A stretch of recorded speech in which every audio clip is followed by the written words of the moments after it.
माँ जी, जल्दी चलिए, देखिए आपके घर के बाहर एम्बुलेंस आई है। गायत्री भागती हुई दरवाजे पर आती है। तभी उसकी बहू चांदनी को एम्बुलेंस से बाहर लाया जाता है। हे भगवान, ये मेरी बहू को क्या हो गया? एक्सीडेंट हो गया माँ जी। अरे लेकिन ये कैसा एक्सीडेंट है? चोट तो कहीं नजर नहीं आ रही। अरे माँ जी, दिमाग में अंदरूनी चोट लगी है और ये अपनी याददाश्त खो बैठी है। हैं? मेरी बहू याददाश्त खो बैठी है, अब क्या होगा? आप फिक्र मत करिए, बस इनका अच्छे तरीके से ख्याल रखिए। मैंने दवाइयाँ दे दी हैं, अब मैं चलता हूँ। अगले दिन अब तेरी तबीयत कैसी है बहू? किसकी बहू? हम भैरवगढ़ के ठाकुर विक्रम सिंह की बेटी रूपवती हैं। हम एक राजकुमारी हैं और तुम हमारी दासी हो बुढ़िया।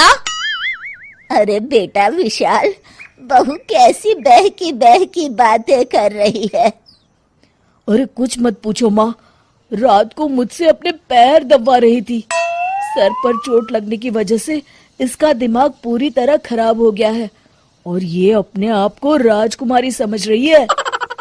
तभी वहां चांदनी आ जाती है। तुम दोनों यहाँ क्या खुसुर फुसुर कर रहे हो? कहीं तुम दोनों मिलकर हमारे खिलाफ कोई षड्यंत्र तो नहीं रच रहे हो? हम तुम्हारा सर तलवार से उड़वा देंगे, समझे? अरे नहीं नहीं राजकुमारी जी, हम तो आपके सेवक हैं। भला हमारी इतनी हिम्मत। कहिए, आपने यहाँ हॉल में आने का कष्ट कैसे किया?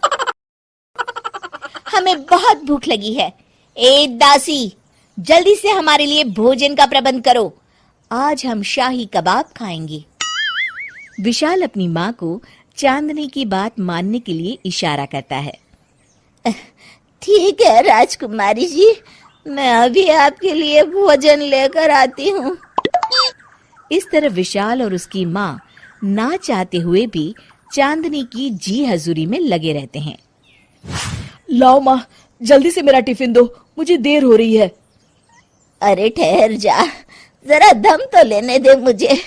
सारे घर को करना पड़ता है। तेरी बीवी तो राजकुमारी बनी बैठी है, सारा दिन हुक्म चलाती रहती है।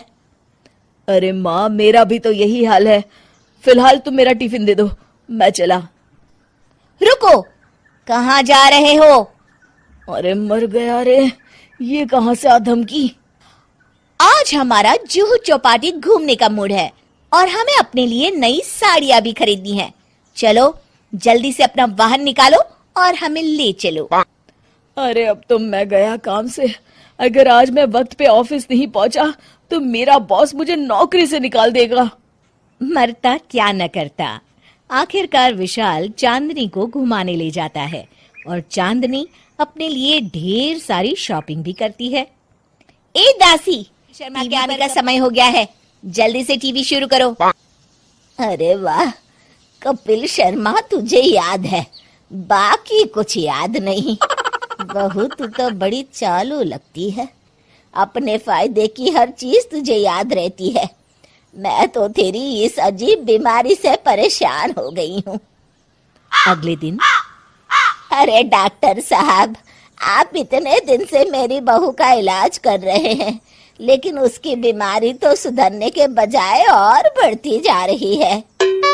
अरे माँ जी, ये दिमागी बीमारी है।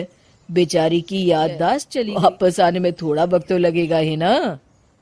गायत्री डॉक्टर से बात कर ही रही होती है कि तभी उसकी पुरानी सहेली शीला वहां आ जाती है।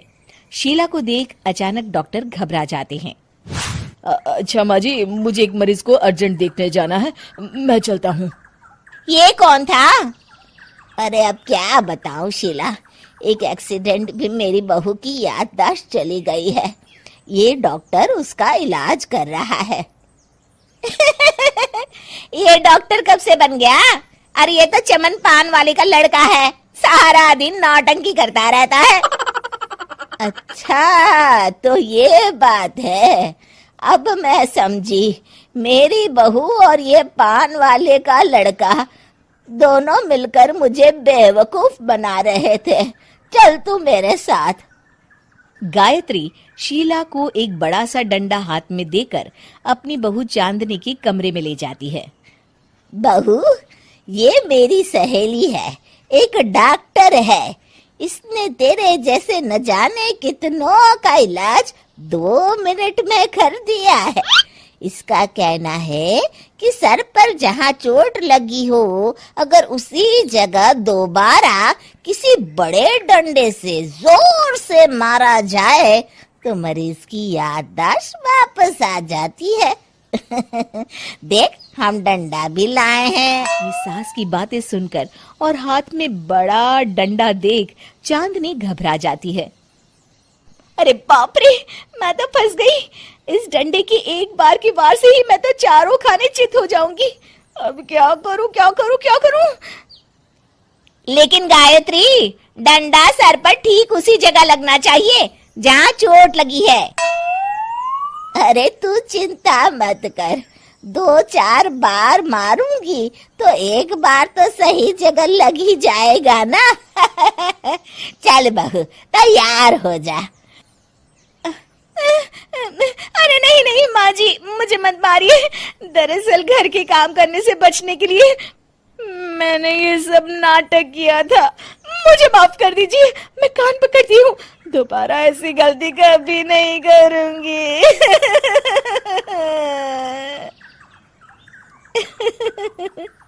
क्यों दोस्तों, कहानी कैसी लगी हमें जरूर बताइएगा।